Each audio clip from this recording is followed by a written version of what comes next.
오늘은 누가복음 6장을 읽으면서 예수님이 이 누가복음 6장을 통해서 우리들에게 무슨 뜻을 전달하려고 하시는지 예수님의 의도를 함께 살펴보기를 원합니다.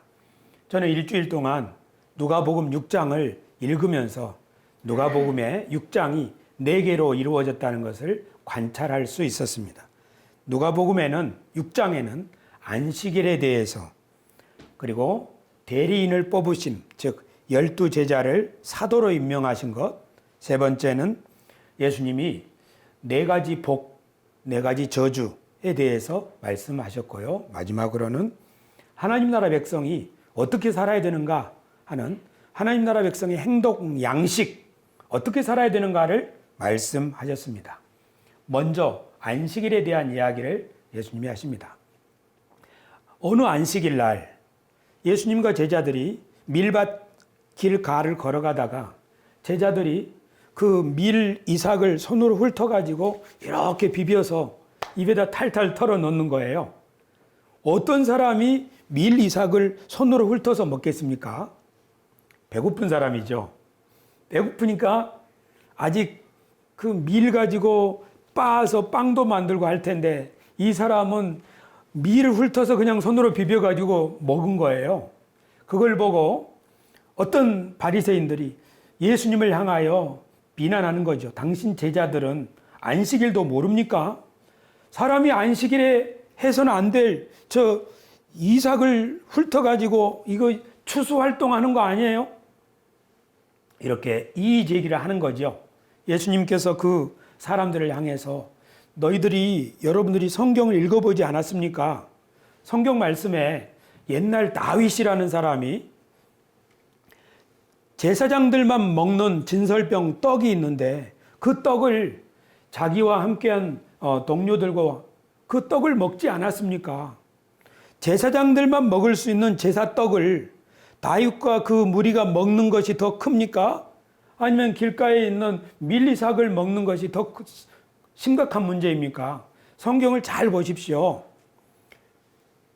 왜 다윗과 함께한 사람들이 제사장들만 먹을 수 있는 떡도 먹을 수 있다면 길가에 있는 이 밀 이삭을 이 배고픈 제자들이 먹을 수 있지 않겠습니까? 예수님이 그 문제 제기를 하는 사람들에게 여러분들이 안식일을 어떻게 생각하고 있습니까? 안식일은 사람을 위하여 있는 것입니다. 하나님은 율법을 사람들을 위하여 주신 것입니다. 사람들을 살리기 위하여 율법을 주시는 것이지 율법 그 자체를 위해서 주신 것이 아닙니다. 하고 예수님께서 문제 제기하는 바리새인들에게 율법 조문에 갇혀 사는 사람들에게 율법의 정신을 따라서 살아야 한다 하는 것을 가르쳐 주셨습니다. 사람이 성경 말씀, 하나님의 큰 뜻을 이해하지 못하면 이렇게 지엽 말단 아주 작은 걸 가지고 문제 제기를 할 수 있다는 사실을 우리는 기억해야 하겠습니다. 하나님의 율법은 사람을 살리자는 것입니다. 그 율법 그대로 지키나 안 지키나를 감시하는 하나님이 아니라 율법을 주신 것은 그것 가지고 사람을 회복시키고 살리자는 거죠. 차라리 저 제자들이 얼마나 배고팠으면 아침도 못 먹었나 보다, 아니면 며칠 금식을 했나, 어떻게 저 거칠거칠한 밀 이삭을 손으로 비벼서 먹는가, 우리 집에 보리떡이 있는데 제자들을 먹으라고 좀 갖다 줄까, 이런 생각을 해야 정상적인 사람들이죠. 신앙을 가진 사람들이라면 그렇죠. 그러나 신앙의 바른 정신, 하나님의 말씀의 의도를 잘못 파악하면 이렇게 될 수 있다는 것입니다. 그 다음에 오늘 안식일 날 예수님이 회당에 들어가셨습니다. 회당은 지금 예배당처럼 하나님의 말씀을 배우는 곳이죠. 근데 마침 그곳에 한쪽 손 마른 사람, 그러니까 손 마른 사람이 그곳에 와 있었습니다. 여러분, 손 마른 사람이 있을 수 있죠. 신경이 다 죽어서 손에 살이 하나도 없는 거죠. 그 사람은 손은 있지만 덜렁거리는 것입니다. 그런데 그날 예수님이 회당에 오셔서 저 손 마른 사람을 고치나 안 고치나 그것을 감시하는 바리새인들이 있었습니다. 문제 제기를 하려는 거죠. 만약에 예수님이 저 손 마른 사람을 고쳐주면, 아니 안식일에 의료 행위를 하다니 하면서 예수님이 안식일을 범하는 하나님의 율법을 어기는 사람으로, 이런 사람이 하나님의 사람이라고 할 수 있는가, 이렇게 꼬투리를 잡으려고 기다리고 있었습니다. 예수님께서 그 사람들을 향하여 뭐라고 해야 되겠습니까? 안식일의 정신을 잘 모르는 사람들을, 자기의 꼬투리 거는 사람들이 지켜보고 있는데 그날은 손 마른 사람을 그냥 지나칠까요? 아니면 바르게 가르쳐야 될까요? 여러분 어떻게 생각하세요? 바르게 가르쳐야죠. 그래서 예수님께서 가르침을 바르게 주시기 위하여 누가복음 6장 8절에 이렇게 말씀하십니다. 예수께서 그들의 생각을 아시고 손 마른 사람에게 이르시되 일어나 한가운데 서라 하시니 그가 일어나 서거늘 예수께서 그들에게 이르시되 내가 너희에게 묻노니 안식일에 선을 행하는 것과 악을 행하는 것, 생명을 구하는 것과 죽이는 것 어느 것이 옳으냐 하시며 무리를 둘러보시고 그 사람에게 이르시되 내 손을 내밀라 하시니 그가 그리하매 그 손이 회복된지라. 지금 예수님이 저 사람을 고치나 안 고치나 사람들이 이렇게 지켜보고 있는데 예수님은 오히려 그 사람을 가운데 세우시고 사람들에게 말하기를, 여러분 안식일에 선을 행하는 것, 악을 행하는 것, 생명을 죽이는 것, 생명을 살리는 것, 어떤 거 해야 됩니까? 누가 말할 수 있겠어요? 안식일에 선을 행하는 것, 생명을 살리는 것 당연하죠. 그리고는 아무 말도 못하는 그 무리 앞에서 예수님은 손 마른 사람을 치료해 주셨습니다. 예수님은 지금 사람들에게 하나님의 말씀을 읽지만 그 말씀을 오해하고 있는 사람들에게 하나님의 뜻, 하나님의 말씀이 뭘 말하고자 하는 것입니까? 하나님의 뜻이 이루어져야 되죠. 하나님의 뜻이 이루어지는 나라가 하나님 나라 아닙니까? 하나님 나라란 하나님의 뜻이 이루어지는 세상이다. 그러면 하나님의 뜻이 뭐냐? 하나님의 뜻은 그렇죠. 생육하고 번성하여 땅에 충만하라. 즉 생명을 살리는 것, 이 세상이 생명으로 충만해지는 것, 그것이 하나님의 뜻입니다. 사람을 살리는 것, 사람을 회복시키는 것, 사람을 고치는 것, 그게 하나님의 뜻이지요. 지금 안식일 날 손 마른 사람이 있는데 안식일에는 의료활동 하지 말고 추수도 하지 말고 이것도 하지 말고 저것도 하지 말고, 이것을 지키는 것이 안식일의 목적이 아니라, 만약에 우리가 안식일을 지켜야 된다면 그것은 사람을 살리기 위함입니다. 안식일을 지키지도 않고 일주일 내내 돈을 위해서 일한다면 그 사람은 사실 사람의 생명이 살아나는 게 아니라 그 사람의 생명은 점점 죽어가고 있는 거죠. 그래서 하나님은 안식일 계명을 주시면서 제7일은 쉬어라. 너만 쉬지 말고 너희 집에서 일하는 사람들도, 아니 소나 나귀들도 다 쉬게 하라. 그게 뭡니까? 비인간적으로 그냥 착취해서 쉴 틈도 주지 않고 사람이든 짐승이든 일만 시킨다면 그 생명은 점점 꺼져가는 거겠죠. 그러니까 하나님의 모든 말씀, 하나님의 뜻은 생명을 살리는 데 있습니다. 그런데 어떻게 성경을 읽으면 생명 살리기보다는 안식일에 뭐 안 하는 것, 그것을 중요하게 생각하고 있는가 하는 것입니다. 예수님께서 이렇게 사람들의 오해를 풀라고 하시면서 그 사람들의 앞에서 손 마른 사람을 치료해 주셨습니다. 그러면 사람들이 어떻게 해야 좋겠어요? 야, 그렇구나. 안식일은 사람을 살리고 회복하는 일이 중요하구나. 정말 예수님이 이 한편 손 마른 사람을 고쳐주셨으니 하나님께서 정말 예수님을 통하여 놀라운 일을 행하셨구나. 할렐루야. 주께서 우리를 위하여 우리 가운데서 큰 일을 행하셨습니다. 하고 하나님께 영광 돌려드렸다면 참 좋겠지만, 오늘 성경 말씀에 11절을 한번 보실까요? 그들은 노기가 가득하여 예수를 어떻게 할까 하고 서로 의논하니라.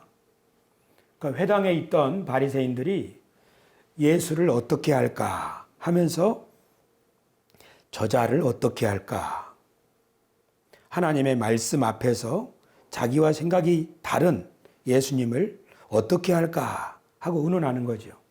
엄밀하게 말하면 저자를 없애야겠다 하는 거죠. 결국 그 뜻대로 예수님은 십자가에 못 박히셨습니다. 자, 예수님이 회당에서 하나님 말씀을 증거하시고 하나님의 뜻이 무엇인지를 행동으로 가르치셨습니다.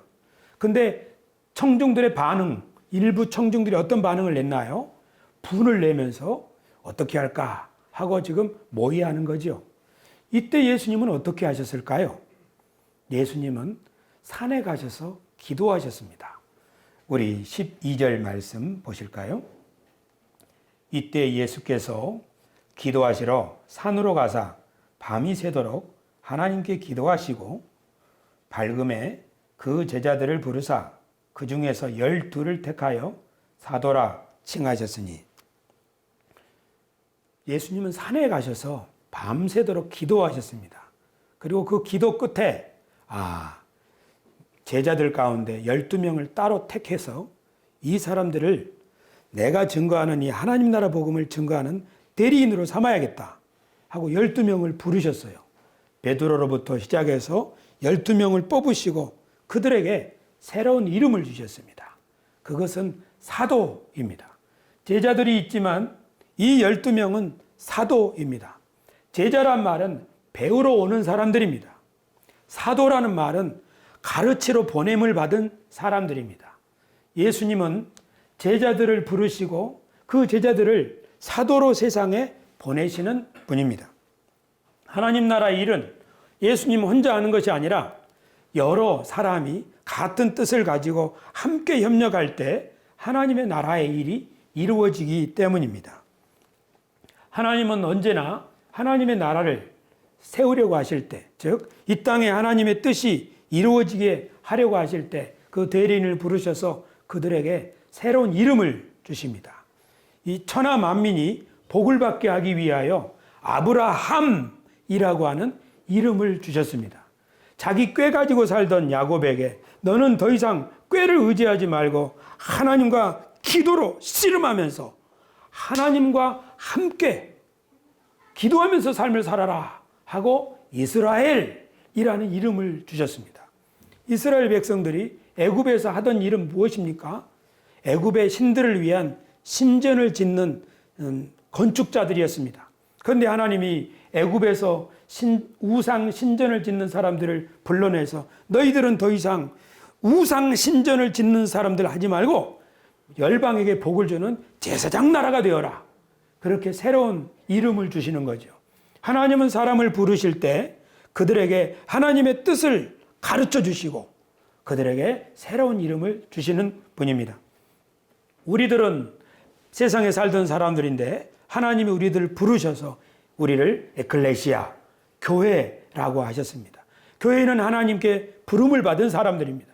그러므로 교회에 온 사람들은 부름을 받아서 하나님의 뜻을 배우는 제자들이고, 이 제자들이 교회에서 하나님의 뜻을 배우고 익히고 훈련한 다음에는 세상으로 보냄을 받은 사도들이 되는 것입니다. 그러므로 우리들은 제자들과 마찬가지로 주님께 와서 배우고 세상에 보냄을 받는 거죠. 12 제자들이 12 사도가 됩니다. 예수님의 말씀을 이 사도들이 증거할 겁니다. 예수님이 당했던 비난, 오해, 살해의 위협, 이것을 제자들이 받을 겁니다. 실제로 교회는 이런 순교의 죽음을 통해서 지금까지 이렇게 세워져 왔습니다. 그러므로 우리 교회에 모인 우리들이 하나님께서 우리를 부르셨고 우리가 그 하나님의 뜻을 배우고 익히면서 우리 가정으로 돌아가서 하나님의 뜻을 실천하는 사람들이다 하는 그런 의식이 충만한 교회는 깨어있는 교회입니다. 그러나 교회가 마치 이 점집에 사람이 가는 것처럼, 점집에 뭐하러 가지요? 복 받기 위해서 가지요. 어떻게 되겠는가 물어보러 가지요. 그래서 교회에 은혜만 받으러 오는 사람들이 많다. 교회 가는 목적은 은혜 받으러 가는 것이다 라고만 생각하면 그 교회 공동체는 하나님께로부터 하나님이 자기를 왜 부르셨는지, 그리고 하나님이 뭘 하려고 하시는지 그 뜻에 대해서 좀 무지할 수도 있습니다. 군대를 생각해 봅시다. 어떤 군대가 애국심이 가득해서 군 복무를 하는 군대가 있다 합시다. 또 어떤 군대가 돈을 주니까 고용된 군대가 있다 합시다. 아니면 충성심도 없이 모인 군대가 있다 하십시다. 한 군대는 오합지졸의 군대일 겁니다. 어려운 일이 생기면은 가담 않을 것입니다. 왜냐하면 돈을 위해서 왔으니까요. 일단 살고 돈이 그 다음이잖아요. 그러나 나라를 지켜야 한다고 하는 애국심으로 가득 찬 군대는, 그 군대에 임하는, 전투에 임하는 군인들의 태도가 분명 다를 것입니다. 저는 우리 교회에 대해서 지금 생각해 보고 싶습니다. 우리는 교회를 무엇이라고 생각합니까? 나는 여기 왜 왔습니까? 하나님 우리를 왜 부르셨습니까? 하나님 우리를 주님의 대리인으로 부르셨습니다.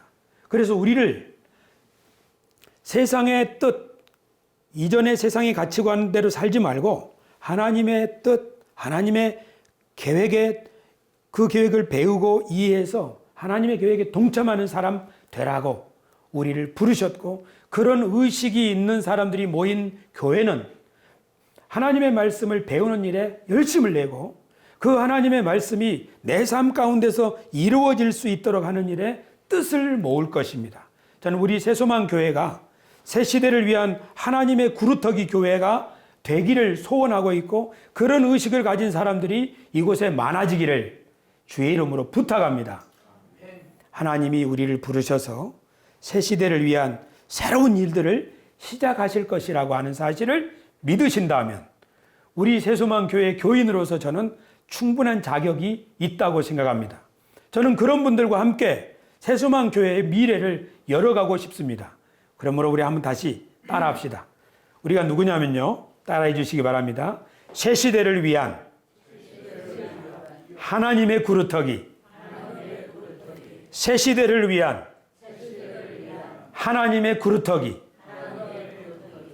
여기서 새 순이 돋아나고 새 희망이 돋아나고 새로운 윤리가 돋아나고 새로운 애국심이 돋아나고, 그렇게 해서 마침내 온 세상이 새로운 세상, 하나님의 뜻이 이루어지는 세상으로 만들어 가실 것이다. 이것을 믿는 사람들, 그들이 우리 새소망 교회 성도들이라고 저는 믿고 그렇게 목회를 하고 있습니다. 할렐루야. 자, 그 다음 보실까요?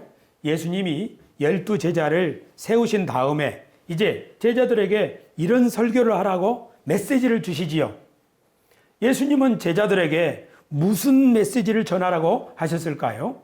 예수님의 제자들이 사람들을 향하여 이런 설교를 했을까요? 들어보시기 바랍니다. 여러분, 죽음 이후에는 천국과 지옥이 있습니다. 사람은 누구나 한 번 죽습니다. 죽은 후에 천국에 가려면 반드시 예수님을 믿어야 합니다. 지금 예수 믿고 천국 갑시다. 예수님의 제자들이 이런 설교를 했을까요? 어떻게 설교했을까요? 예수님의 제자들이 한 설교는 무슨 설교냐면, 한마디로 말하면 회개하라, 하나님의 나라가 가까이 왔다 하는 설교입니다. 오늘 누가복음을 통해서 여러분과 함께 이 말씀을 드리고 싶습니다. 누가복음을 읽으면서 우리가 이 부분을 명확하게 하고 싶습니다. 마치 예수님이 옛날에 암행어사와 같은 분으로 비유될 수 있습니다. 암행어사가 어떤 마을을 시찰하고 그 마을의 관리가 탐관오리라면 모든 것을 조사한 다음에 포졸들에게 암행어사 출두요 하고 명령을 내리지 않습니까? 그러면 암행어사 출두요 하고 관하로 포졸들이 쫙 몰려가지요. 그러면 어떻게 됩니까? 거기에 탐관오리며 그 밑에 일하던 아전들이며 일제히 땅에 엎드리죠. 그리고 나서 이 포졸들이 외칩니까? 이렇게 외치지 않죠. 우리 암행어사님께서 앞으로 여러분 죽은 다음에 여러분 심판하실 것입니다.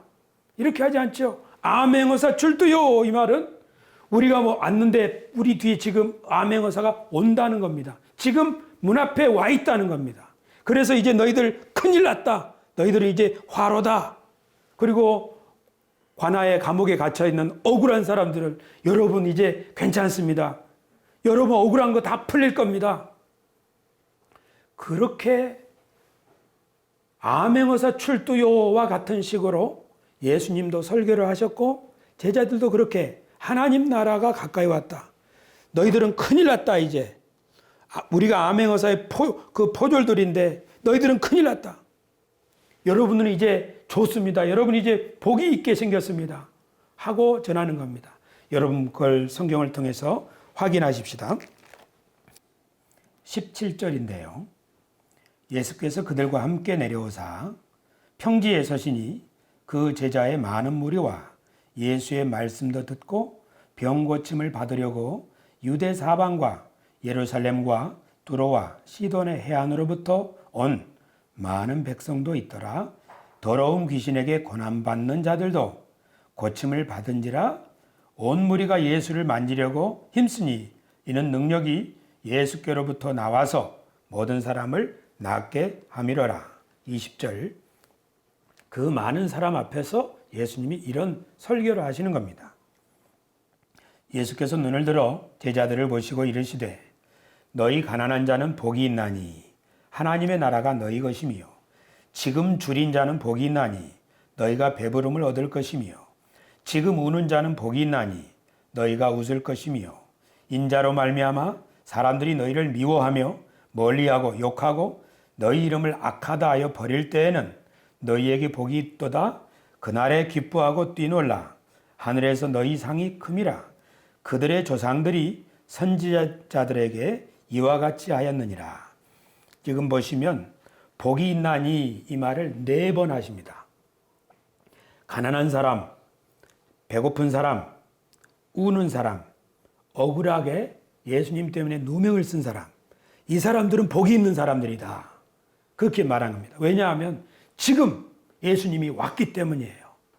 그런데 이 사람들은 이제 저주받은 사람들, 화가 임할 사람들이다 하고 그 다음 말씀하십니다. 24절입니다. 그러나 화 있을진저 너희는 큰일 났다 이겁니다. 너희 부요한 자되요 너희는 너희의 위로를 이미 받았도다. 화 있을진저 너희 지금 배부른 자여 너희는 줄이리로다. 화 있을진저 너희 지금 웃는 자여 너희가 애통하며 울리로다. 모든 사람이 너희를 칭찬하면 화가 있도다. 그들의 조상들이 거짓 선지자들에게 이와 같이 하였느니라.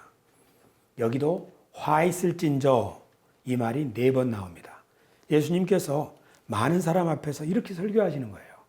여러분은 복 있는 사람들입니다 하고 4종류의 사람들에게 말하고 여러분은 이제 큰일 났습니다. 이제 여러분은 화가 있을 겁니다. 누가 화가 있다고 하셨죠? 부자가 되어서 자기만을 생각하고 자기 배만 채우고 진리의 말씀에 대해서는 하나도 관심이 없고 오히려 즐거움과 쾌락만을 추구하는 사람, 지금 희희낙낙하는 사람. 예수님의 말씀이 정말 옳다면 그 뜻을 쫓아야 할 때인데 예수님의 뜻은 저버리고 사람들로부터 미움받지 않기 위하여 사람들로부터 모든 사람으로부터 칭찬받으려고 사람에게 아부하는 사람, 이런 사람들은 큰일 났다 이겁니다. 이제 저주를 받을 것이다. 화가 있도다 하는 겁니다. 왜 이런 말씀을 하는 겁니까?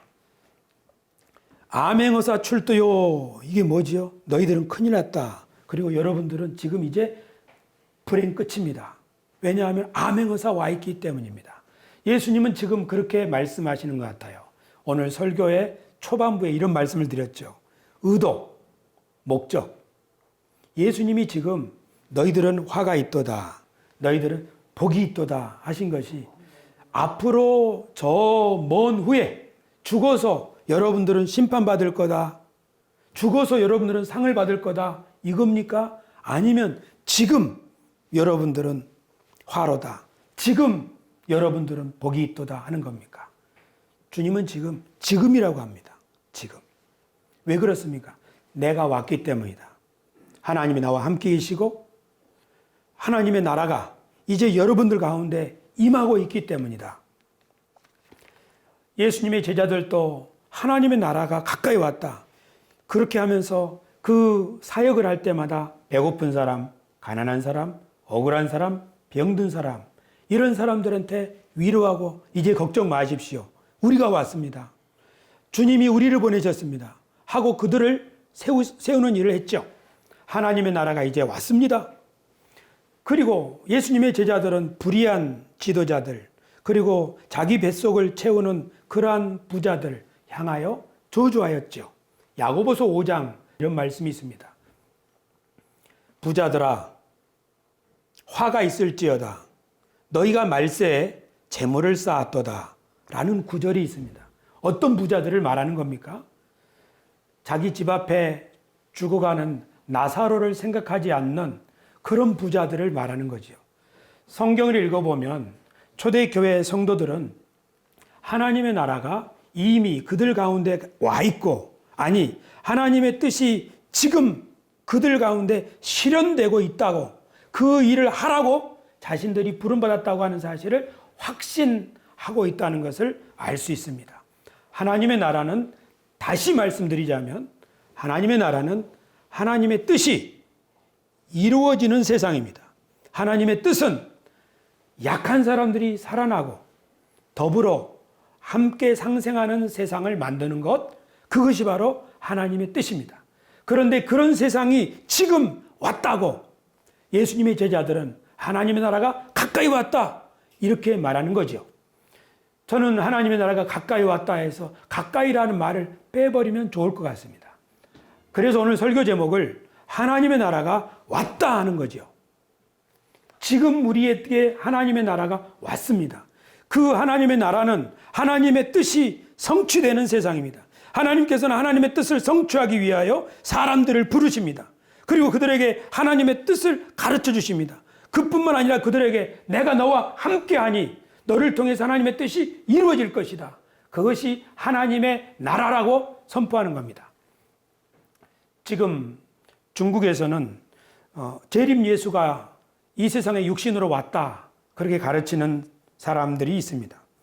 재림 예수가 동방번개라는 사람이 중국의 여자의 모습으로 왔기 때문에 이제 이분을 믿어야 된다고 지금 전능하신 하나님의 교회라고 하는 이름으로 우리나라에 열심히 포교 활동을 하고 있습니다. 여러분이 유튜브에서 동방번개 또는 전능하신 하나님의 교회 쳐보면 이 세상에서 만들 수 있는 가장 훌륭한 영상물을 보게 될 것입니다. 영화도 있고 찬양도 있고 얼마나 삐까번쩍한지 모릅니다. 그러나 그 사람들은 뭘 가르치는 거예요? 재림 예수가 지금 중국에 왔다고 가르치는 겁니다. 하나님의 나라는 예수님의 오심을 통해서 시작되었고, 예수님의 가르침과 삶을 통하여 이 세상에 시작되었고, 예수님은 그것을 제자들에게 가르치셨습니다. 그러므로 하나님의 나라는 예수님을 믿는 사람들이 제자가 되어서 그분의 뜻을 따라서 사도로서 삶을 살아갈 때 이 땅에 이루어지는 것이 하나님의 나라요. 그곳을 우리는 하나님의 세상이라고 말할 수 있습니다. 그러므로 우리 자신이 바로 하나님의 나라를 이루어갈 대리인이라고 하는 사실을 기억하는 것은 너무너무나 중요합니다. 하나님의 나라는 먼 훗날 죽어서 들어갈 그 세상을 하나님의 나라라고 생각하면 예수님이 말씀하신 하나님의 나라하고는 다른 겁니다.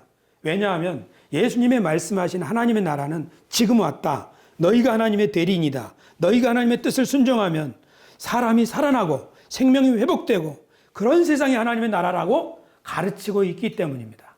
그러므로 하나님의 나라에 대한 두 가지 생각이 있습니다. 천국은 죽어서 영원히 들어가는 세상이다 라고 하는 가르침이 하나 있고, 천국, 하나님의 나라는 예수님과 함께 이 땅에 온 우리 가운데서 하나님의 뜻이 이루어지는 세상이 하나님의 나라다 라고 하는 두 가지 생각이 있습니다. 하나님의 나라를 죽어서 들어가는 세상이라고 믿게 되면 신천지나 동방번개 이런 사람들의 유혹에 빠지기가 쉽습니다. 우리 신천지에 들어와야 당신도 천국에 들어갈 수 있다. 우리 재림 예수를 믿어야 당신도 천국에 들어갈 수 있다. 그렇게 말하는 거예요. 그러면 제가 그 사람들한테 이렇게 말하는 거예요. 너희들 천국이 뭐냐? 너희들 하나님의 나라가 뭐냐? 너희가 성경을 읽었느냐? 성경을 읽었으면 하나님 나라를 알 거 아니냐? 하나님의 나라는 예수님께서 우리 가운데 왔다고 하지 않았느냐? 하나님의 나라는 너희 가운데 있다고 하지 않았느냐? 하나님이 그 뜻을 대리인들에게, 제자들에게, 사도들에게 보여주시고 그 말씀을 따라서 살아가면 그곳에 하나님의 나라가 임한다고 하지 않았느냐? 예수님이 가르쳐준 기도를 보아라. 하나님의 나라가 오게 하소서. 하나님의 뜻이 하늘에서와 같이 이 땅에서 이루어지게 하소서. 하나님의 나라는 이 땅에서 이루어지는 하나님의 뜻이 이루어지는 세상, 그것이 하나님의 나라입니다. 이 하나님의 나라를 바르게 이해한다면 우리는 그 그룹에 들어와야, 그 조직에 들어와야 천국에 갈 수 있다고 말하는 사람들의 헛된 가르침에 넘어가지도 않고 우리 그리스도인들이 이 세상에서 맡아야 될, 해야 될 일이 무엇인지도 바르게 알게 되고 우리가 성경도 바르게 이해할 수 있습니다. 예수님께서 하나님의 나라를 가까이 왔다. 아니, 하나님 나라가 지금 왔다. 내가 왔으니 이제 하나님 나라가 시작된 거다. 너희들은 큰일 났다. 회개하라. 내가 왔으니 너희들은 이제 괜찮다. 일어나라. 가난했던 사람, 배고픈 사람, 억울한 일 당한 사람, 내가 왔으니 이제 여러분은 괜찮다. 예수님께서 그렇게 사셨고 그렇게 하나님 나라를 가르치셨죠. 그러면 우리들도 그래야 됩니다. 우리들도 지금 믿으면 죽어서 천국 갑니다. 그렇게 가르치지 말고 지금 하나님이 우리와 함께 하시고 지금 하나님 우리를 부르셨고 지금 억울한 사람, 지금 배고픈 사람 하나님이 함께 해주셔서 회복하게 하시려고 우리를 보냈으니까 그 사람들과 함께 더불어 함께 사는 세상을 만들려고 우리들이 노력하는 거죠. 그것이 하나님의 백성들이죠. 믿으시면 아멘 합시다. 예, 지난주에 우리 이장로님께서 저에게 질문하셨어요. 저는 개인적으로 무척 감사한데요. 뭘 감사하냐면 목사님이 말씀하신 하나님의 나라, 이 땅에 이루어져야 될 하나님의 뜻 참 좋습니다. 거기까지 참 좋습니다. 그런데 우리가 죽으면 들어갈 하나님 나라도 있지 않습니까? 그래서 오늘 저는 우리 이장로님이 그렇게 질문해 주셔서 너무너무나 감사합니다. 우리들이 함께 배워나가는 거죠. 하나님의 말씀을. 하나님의 성경이 말하는 하나님의 나라가 이 땅에 이루어져야 될 하나님의 세상이냐 아니면 우리가 죽으면 들어가게 될 세상이냐 이거에 대한 이야기는 우리가 앞으로 계속 함께 생각해 보십시다. 그러나 성경이 말하고 있는 의도, 성경이 무슨 목적을 가지고 말하고 있는가 하는 것을 잘 살펴볼 수 있게 되기를 바랍니다. 예수님이 가르치신 모든 가르침들은 이 땅에서 우리가 어떻게 해야 하는가를 말씀합니다. 왜냐하면 이 땅에서 우리가 하나님의 백성답게 살아야 이 땅이 회복될 거거든요. 예수님이 이 땅에 다시 오시는 날 요한계시록을 보면 예수님이 이 땅을 회복하신다고 요한계시록 21장에 말씀합니다. 내가 이 땅을 새롭게 하노라. 우리 그리스도인들은 하나님의 나라를 꼭 그렇게 믿어야 됩니다. 하나님의 나라는 죽으면 들어가는 세상이라고 믿으면 곤란해집니다. 아주 곤란해집니다. 그러면 죽으면 어떻게 되나요? 이 설교를 2018년도에 여러 번 했는데요. 한 번 더 정리합니다. 사람이 죽으면 어떻게 되나요? 사람이 죽으면 몸은 흙으로 가지요. 우리의 영혼은 어떻게 되나요? 우리의 영혼은 하나님께로 가지요. 하나님 어디 계시나요? 하나님은 하늘에 계시지요. 그래서 우리 사람이 죽으면 몸은 흙으로 가서 썩지만 우리의 영혼은 하나님께로 가는 거죠. 하나님은 하늘에 계시니까 우리는 죽으면 하늘로 올라가는 겁니다. 하나님께로. 거기 가서 뭐 하나요? 집을 짓나요? 골프를 치나요? 낚시를 하나요? 거기는 아무것도 하지 않습니다. 전도서에 보면 사람이 죽으면 살아서 다 해라. 왜냐하면 죽은 다음에는 일도 없고 계획도 없고 지식도 없고 지혜도 없느니라. 죽은 다음에는 아무런 할 일이 없습니다. 그거는 안식하는 거예요. 예수님께서는 우리가 죽은 다음에 뭐 하느냐 하는 것을 나사로의 비유를 통해서 암시적으로 가르치셨어요. 나사로가 죽은 다음에 어디로 갔지요? 하늘로 갔지요. 근데 그 비유에는 뭔 얘기가 나오면 나사로가 아브라함의 품에 안겨 있습니다. 지금 저희 손주가 엄마 품에 안겨 있을 때 손주가 뭐 하는 거예요? 쉬는 거죠. 우리가 죽으면 안식한다고 합니다. 안식. 기다리고 쉬는 거예요. 하나님 앞에서. 그러다가 어떻게 됩니까? 때가 되어서 온 세상이 새롭게 되는 날, 우리 예수님과 함께 이 세상에 다시 오시는 날, 우리는 몸으로 다시 사는 부활을 믿는 것입니다. 그 부활할 세상이 어디입니까? 하나님이 새롭게 만드시는 이 세상입니다. 그러므로 우리들은 사나 죽으나 다시 부활하나 하나님이 만드신 이 세상을 하나님의 마음으로 사랑하고 가꾸는 것, 그것이 하나님의 백성들이 할 일입니다. 하나님의 백성들은 이 세상이 하나님의 세상이라는 것을 잊으면 안 됩니다. 이 세상은 없어지고 우리가 진짜 하나님의 세상으로 들어가게 된다고 하는 것은 성경이 아닙니다. 그것은 성경이 아닙니다. 우리가 많이 들어온 이야기지만 그건 성경이 아닙니다. 하나님의 나라는 우리 가운데 이루어지는 하나님의 세상입니다. 우리가 몸으로 부활하는 거지요. 몸으로 부활해서 어디서 삽니까? 이 세상으로 다시 들어와 살게 됩니다. 그러나 그 세상은 새 하늘과 새 땅이라고 말합니다. 옛 하늘과 옛 땅이 아니라 하나님이 새롭게 만드신 세상, 그것이 바로 새 하늘과 새 땅이죠. 제가 이 가르침을 왜 이렇게 여러 번 계속 반복적으로 강조해서 할까요? 다시 한번 고백합니다. 제가 20대를 천국을 바라보며 살았습니다. 제 담임 목사님이 시골에서도 광주에서도 서울에서도 이렇게 가르치셨습니다. 예수 믿으면 천국 간다. 그 천국은 죽으면 시작된다. 그리고 거기 가면은 큰 집도 있고 작은 집도 있고 어떤 사람은 개털 모자 쓰고 어떤 사람 집은 초가집이고. 그러니까 이 세상에서 정치를 바르게 하고 과학을 통해서 사람의 삶의 질을 높이고 이렇게 하는 것보다 더 중요한 일은 그 나라에 들어가는 것이다. 그러니까 20대 청춘이 뭘 위해서 하는가요? 제가 대학교 다닐 때 도서관에는 거의 안 가고 오로지 교회 가서 학교 끝나면 교회 가서 기도하고 전도하고 이렇게 살았어요. 왜냐하면 내가 대학생이 돼가지고 이 세상에서 어떤 기여를 하는 것보다 더 가치 있는 일은 한 영혼이라도 사람을 천국으로 데려가는 것이 이것이 가치 있는 일이거든요. 그러니까 청춘이 무엇을 위해 사는 거예요? 영혼을 천국으로 인도해야 된다고 생각하고 사는 거예요. 나머지 제가 공과대학에 다녔지만 공과대학생으로서 꾸어야 될 꿈은 세속적인 꿈인 거예요. 이 세상이 천국이 아니거든요. 저는 저와 같이 사는 청춘이 없게 되기를 바랍니다. 물론 이 세상 욕심과 탐심과 명예의식 이런 게 쩔어 사는 것은 그 자체로 저주받은 인생입니다. 그러나 하나님의 나라가 이 세상이 하나님의 나라가 아니고 저 세상이 하나님이라고 믿고 사는 사람이 절반만 믿으면 큰 일은 없어요. 그날 진짜로 믿으면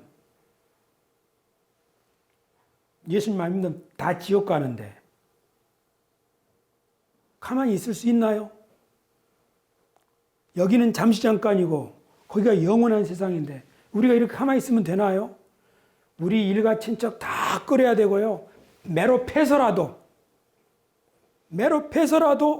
예수 믿게 해야죠. 그래서 한 손에는 코란을 한 손에는 검을 들고서라도 구원을 시켜야 되는 거예요. 이슬람 신자들이 그렇게 하고 있지 않습니까? 우리 이슬람 신자들의 신앙은 천국에 예를 들면 이슬람 신앙에 대해서 반대하는 사람들을 죽이고 테러를 하고 자살폭탄 테러에서 자신의 몸이 산산조각이 나면 이 사람은 천국에 가서 99명의 아리따운 아가씨들과 함께 복락을 누린다고 가르치지 않습니까? 그거 얼마나 가르치면 사람이 폭탄을 들고 남자든 여자든 버스 속에 들어갑니까? 잘못된 가르침이 한 사람이 자기 인생과 여러 사람들의 인생을 죽이는 거예요. 저는 20대 청춘을 그렇게 보냈습니다. 하나님의 나라가 뭔지를 몰랐어요. 죽어서 가는 세상이 하나님의 나라인 줄 알았어요. 그러나 성경을 다시 보니까 하나님의 뜻이 이거였구나. 하나님은 이 세상을 만드시고 세상을 사랑하시는 분이로구나. 하나님은 우리들이 사람답게 사는 것을 가장 기뻐하시는구나.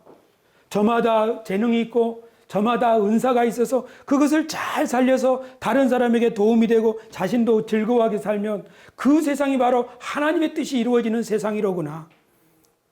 우리들이 하나님을 섬기면서 세속적인 욕심을 버리고 그 하나님께 받은 은혜를 가지고 가족들한테 잘하고 친구들한테 정직하고 사회에 기여를 할 수 있다면 이것이 가장 최고의 삶이구나. 그렇게 살아가는 사람들 가운데 하나님의 뜻이 이루어질 때 그것을 가리켜서 하나님의 나라라고 하는구나. 내가 여기서 예수님 믿으면 십자가의 피로 죄사함 받고 죽으면 저 위로 올라가게 된 그것을 하나님의 나라라고 말하는 것이 아니로구나. 그러나 우리들이 얼마나 이 가르침을 오랫동안 배웠는지 이 이야기를 하면 우리 헷갈리는 거예요. 저도 그랬어요. 저도 천국에 대해서 설교를 하다가 눈만 감았다 뜨면은 천국은 거기지 여기가 아니다. 이 생각을 하나님의 말씀을 연구하면서 바꾸느라고 정말 오래 시간이 필요했어요. 그렇기 때문에 여러분들께서 저한테 목사님이 말씀하신 천국은 우리가 믿는 천국이 아니에요. 목사님 이상한 분입니다. 라고 말씀하시는 걸 저는 이해해요. 왜냐하면 저희 집사람도 그랬거든요. 저희 집사람이 저에게 이런 말을 했어요. 목사님 천국이 있다는 거요? 없다는 거요? 목사님 설교를 듣다 보면 천국이 없는 것 같아. 그럼 우리가 어떻게 헌금도 하고 예배도 드리고 봉사도 해요? 천국이 있으니까 우리가 그렇게 하는 거지. 하면서 저희 집사람이 저에게 목사님 천국이 있는지 없는지 똑바로 말하시오. 이렇게 말하는 거예요. 지금 뭐 하는 거죠? 사모님이나 저 생각 속에 일단 천국 했다 하면은 하늘에 있는 그 어떤 곳, 이 생각이 드는 거예요. 이거를 막 북한에서 자라난 어떤 사람들이 이 주체사상 세뇌 받아가지고 우리나라에 왔을 때 적응하는데 시간이 필요하겠죠. 우리들도 지금 그러는 거예요. 하나님의 나라, 천국은 우리 가운데 하나님의 뜻이 이루어지는 세상. 우리가 하나님을 진심으로 사랑하고 서로 사랑하며 살면 그곳이 바로 천국이다.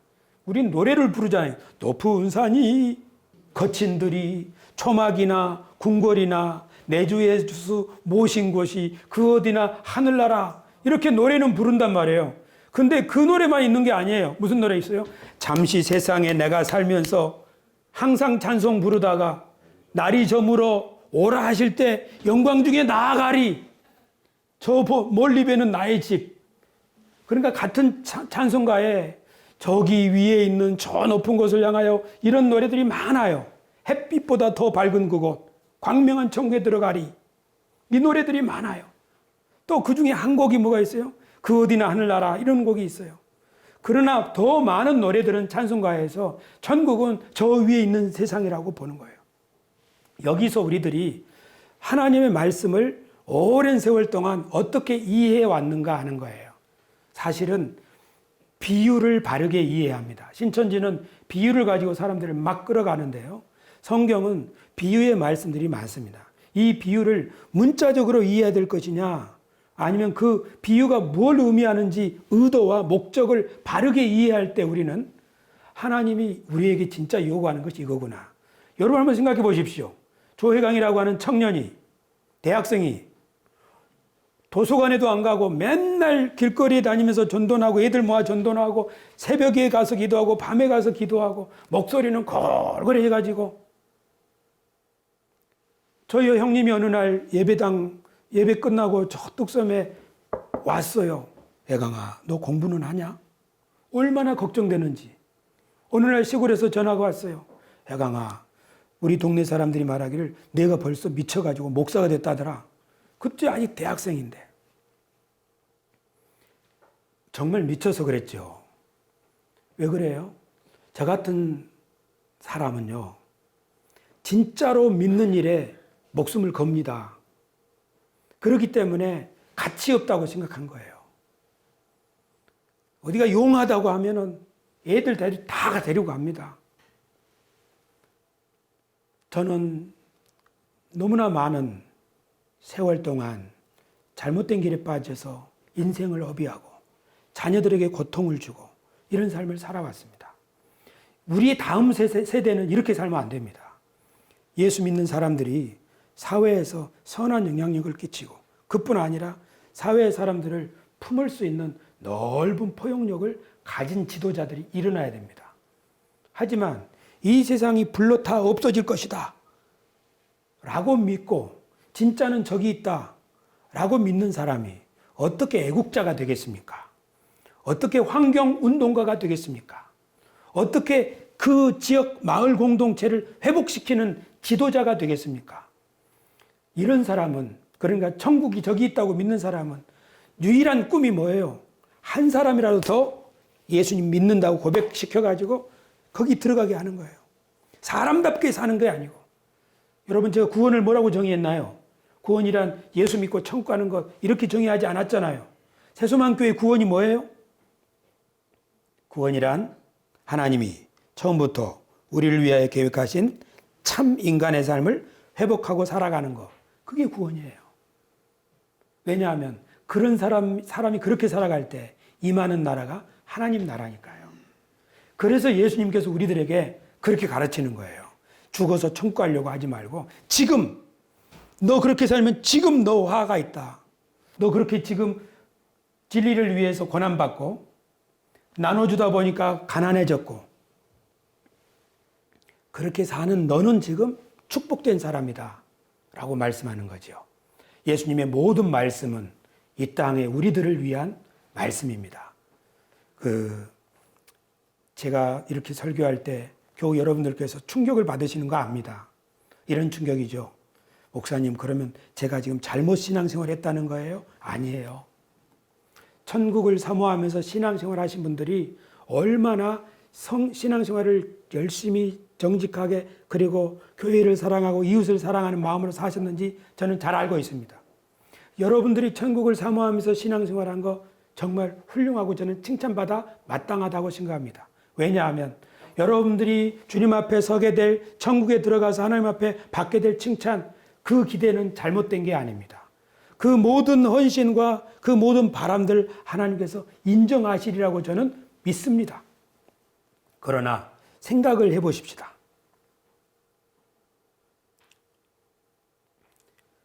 하나님 나라가 무엇인지에 대해서 바른 이해를 하게 된다면 우리가 지금 헌신하고 대인관계를 맺어가고 있는 것에 좀 더 큰 변화가 찾아올 수 있습니다. 교우 여러분, 사람들이 우리 교회에 많이 와서 우리 교회의 숫자가 많아지는 것이 중요합니까? 아니면 우리들이 하나님 말씀을 잘 배워서 더 많은 곳으로 가서 사람들을 도와주는 게 중요합니까? 여러분 담임 목사는 무엇을 기대할 것 같아요? 여러분 담임 목사는 무엇을 기대할까요? 사람들이 더 많이 와서 예배당을 차는 거? 그것에 더 지금도 기울어져 있어요. 사람들이 더 많이 예배당에 참석했으면 좋겠다. 제가 생각할 때 예수님의 관심사는 이런 거인 것 같아요. 우리들이 얼마나 많이 모이느냐에 있지 않고 우리들이 얼마나 우리들의 삶의 현장에 가서 사람들에게 위로가 되고 기쁨이 되고 도움이 되는지 그렇게 하는 교회에 관심이 있는 것 같아요. 왜냐하면 예수님이 말씀하신 하나님 나라가 그거니까요. 그러나 우리는 생각하는 거죠. 더 많이 모이는 교회, 더 큰 교회, 그것이 하나님이 기뻐하는 교회라고요. 여러분, 이렇게 우리의 생각을 바꾸지 않는다면 우리는 늘 불쌍한 사람들이 됩니다. 언제나 이 자리가 채워질까? 그 생각하고 살면 얼마나 불쌍하겠어요. 그러나 하나님의 나라에 대한 바른 생각을 하게 된다면 오늘도 하나님을 내가 만나서 주님의 말씀을 배우고 한 주간 어떻게 살아볼 거나 어떻게 하나님의 뜻이 나의 삶 가운데 이루어지고 하나님이 나와 함께 하시는 삶을 살아볼 거나 하나님이 나한테 뭐라고 하셨는가 한번 봐야 되겠다. 성경을 배우고 그것을 살아보려고 애쓰는 거예요. 결과에 대해서는 하나님께 맡기는 거죠. 그러나 우리의 생각이 하나님 나라를 어떻게 생각하느냐에 따라서 물질적인 생각에 매이기도 하고 진리를 따라 살기도 하는 거죠. 교우 여러분, 저는 우리 새소망 교회가 이런 교회가 되기를 원합니다. 왜냐하면 예수님이 지금 그걸 말씀하고 있으니까요. 자, 안식일에 대해서 오해하고 있는 바리새인들에게 대해서 예수님이 안식일 율법 조항이 중요한 게 아니라 정신이 중요하다고 가르치셨죠. 그렇죠. 그리고 예수님이 설교할 때 어떻게 하셨나요? 잘못 사는 사람들은 화가 있을지어다. 그렇게 전하라고 하셨죠. 그리고 지금 힘든 사람들에게는 걱정 마라. 여러분이 이제 복이 있다. 우리가 왔다. 내가 여기 있다. 그러는 거죠. 왜냐하면 하나님의 나라가 왔기 때문이에요. 우리에게 지금 하나님의 나라가 와 있다는 사실, 아니, 내가 하나님의 대리인이기 때문에 내가 가는 곳에 하나님의 나라가 시작된다고 하는 이 믿음이 없다면 그것은 그리스도인의 믿음은 아닙니다. 우리가 죽으면 천국 간다고 하는 것은 이슬람 신자들이 믿는 믿음이요, 윤회설을 믿는 불자들이 극락가기를 바라는 믿음입니다. 우리들은 하나님이 우리를 부르셔서 하나님의 세상을 함께 열어가는 일에 관심이 있는 그리스도인입니다. 이런 사람들이 바로 예수님의 대리인이요, 예수님의 제자들이요, 예수님의 사도들입니다. 오늘 설교가 많이 길었죠. 그러나 여러분이 의도를 파악해 주시길 바랍니다. 저 목사가 왜 저런 설교를 하는가? 의도를 파악해 주시기 바랍니다. 여러분과 싸움하려는 게 아닙니다. 우리가 더 멋진 교회를 만들어가고자 하는 것입니다. 하나님 우리 가운데서 일하시는 그런 교회를 만들어가기 위함입니다. 기도하겠습니다.